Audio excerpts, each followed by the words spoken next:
Israel dikabarkan siap mengajukan rencana pendudukan penuh terhadap jalur Gaza kepada kabinet, meskipun mendapatkan tentangan dari militer. Netanyahu menyebut pihaknya akan memperbarui rencana perang dengan tujuan yang telah ditetapkan. Ia pun menyampaikan akan segera menginstruksikan militer tentang bagaimana mencapai ketiga tujuan perang tersebut, yang salah satunya adalah melakukan pendudukan secara penuh terhadap seluruh wilayah Gaza.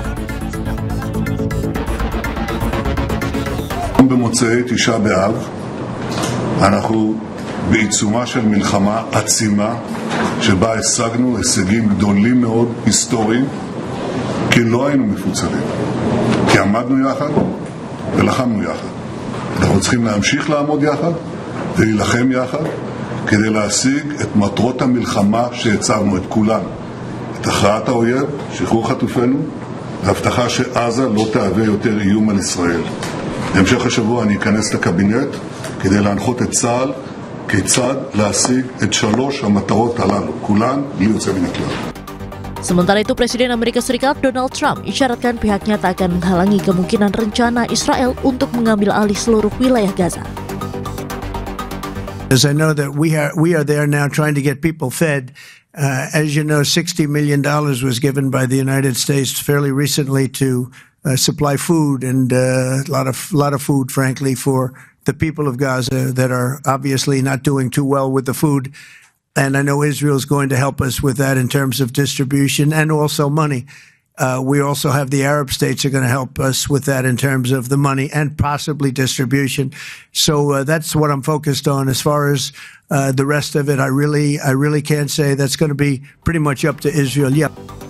Guru Besar Hukum Internasional Universitas Indonesia, Profesor Hikmahanto Juwana menyebut pendudukan penuh terhadap Gaza sudah direncanakan sejak lama oleh Israel.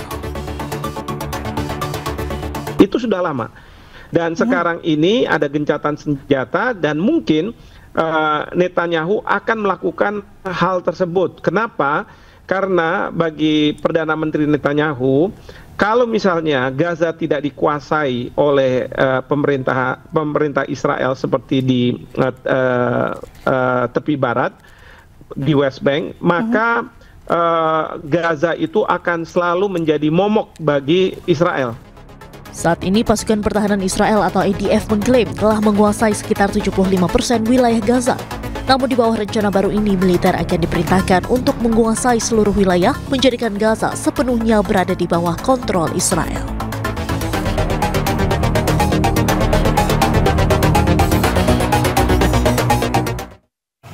Lantas bagaimanakah nasib Gaza di tengah rencana pencaplokan oleh Israel? Untuk membahasnya sudah bergabung bersama kami pengamat hubungan internasional Universitas Indonesia, Sofwan Albana. Selamat sore Pak Sofwan. Selamat sore Bung. Baik, Pak Sofwan, ini Netanyahu meminta militer Israel agar menduduki Gaza secara penuh. Tanggapan Anda seperti apa? Betul, jadi Netanyahu bertentangan dengan hukum internasional maupun sebenarnya opini dari berbagai kalangan di dalam negeri Israel sendiri. Ya, kalau kita dengar kabar terakhir misalnya Chief of Staff, ya, jadi pejabat militer Israel sendiri, Eyal Zamir, itu mengatakan bahwa rencana ini tidak visible, ya, karena ini mereka adalah orang yang akan menerapkannya gitu kan di lapangan, dan mereka yang di lapangan ini melihat bahwa rencana okupasi total atau pendudukan total ini sebenarnya bukan sesuatu yang akan menjadi solusi bahkan bagi kepentingan Israel itu sendiri. Tetapi memang Netanyahu kemudian mendorong ini terutama karena kepentingan karir politiknya sendiri yang sangat bergantung pada dukungan dari kelompok-kelompok sayap kanan ekstrim di Israel yang memang menghendaki pengambil alihan kembali Gaza setelah Israel sempat menarik diri dari Gaza pada tahun 2005 yang dianggap sebagai sebuah kesalahan historis. Jadi Gaza itu dulu pernah berada di bawah wilayah kekuasaan atau pendudukan Israel, tapi setelah Intifadah kedua, Israel kemudian memutuskan untuk mundur. Tapi setelah mundur, Gaza kemudian diisolasi di pilkada di dalam sebuah penjara terbesar di dunia. Nah ini kelompok-kelompok sayap kanan melihat itu sebagai tindakan yang salah dan mereka ingin kemudian Israel menguasai kembali Gaza dan jika memungkinkan membangun kembali pemukiman-pemukiman yang menurut hukum internasional adalah pemukiman ilegal.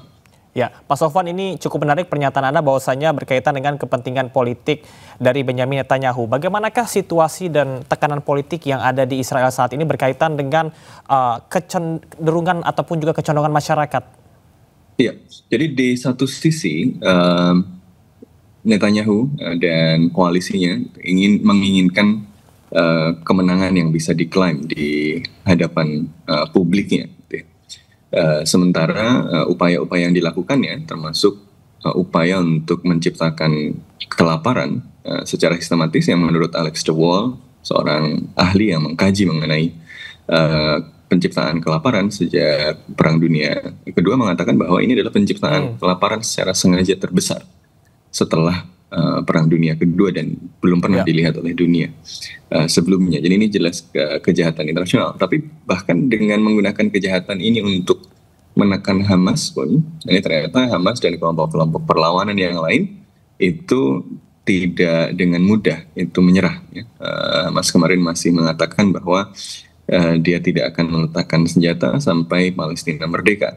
Hamas juga mengatakan bahwa dia akan kembali ke meja perundingan kalau Israel kemudian membolehkan bantuan yang diperlukan oleh masyarakat Gaza itu bisa masuk. Karena sebenarnya bantuan itu tertahan di luarnya. Sekarang pertarungannya adalah cukup beragam. Jadi ada kelompok-kelompok, terutama keluarga sandera yang masih berada di Gaza. Ini saya mendengar kabar bahwa sebagian dari mereka memobilisasi semacam flotilla ke arah Gaza, tetapi tidak masuk ke wilayah Gaza, tapi mengirimkan pesan kepada Netanyahu bahwa tolong ini para sandera diprioritaskan, karena kalau pendudukan kembali sebenarnya justru kemudian meningkatkan risiko untuk para sandera ini. Di sisi lain militer juga terbelah. Ada yang melihat bahwa pendudukan ini tidak visible. Alasan Sharon pada waktu itu menarik mundur ya karena menguasai dalam jangka panjang dan mengelola penduduk yang tidak mau ditundukkan itu juga sesuatu yang mahal. Baik, Pak Sofwan. Ya, Pak Sofwan, ini kita melihat point of view ataupun juga sudut pandang dari kawasan Timur Tengah. Bagaimanakah kebijakan ini secara jangka pendek maupun jangka panjang mempengaruhi stabilitas yang ada di Timur Tengah saat ini?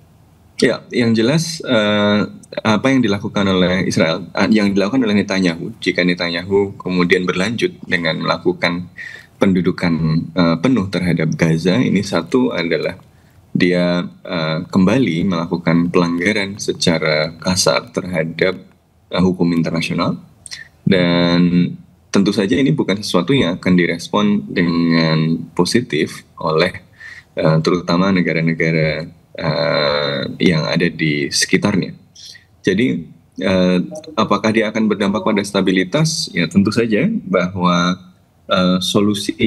tidak ada solusi yang kemudian bisa menyelesaikan persoalan Gaza ini kecuali solusi politik yang melibatkan faksi-faksi Palestina di dalam mekanisme mediasi yang adil. Ini kan sebenarnya yang paling visible jalur itu. Tetapi ketika kemudian Israel mengandalkan kekuatan dan memaksa bahkan kemudian melanggar hukum internasional dengan melakukan pendudukan ulang, yang akan terjadi adalah ini masih konflik yang akan berlanjut dengan sangat panjang dan berdarah. Dia akan membahayakan masyarakat. Baik, Pak Sofwan, terima kasih banyak atas dan para Israel sendiri. Ya, Pak Sofwan, terima kasih banyak atas informasinya dan kita harapkan bahwasanya krisis kemanusiaan di Gaza bisa segera berakhir. Salam sehat. Pemirsa, krisis kelaparan di Gaza kian memprihatinkan. Warga menangis karena takut tidak mendapat makanan dan harus kembali menahan lapar.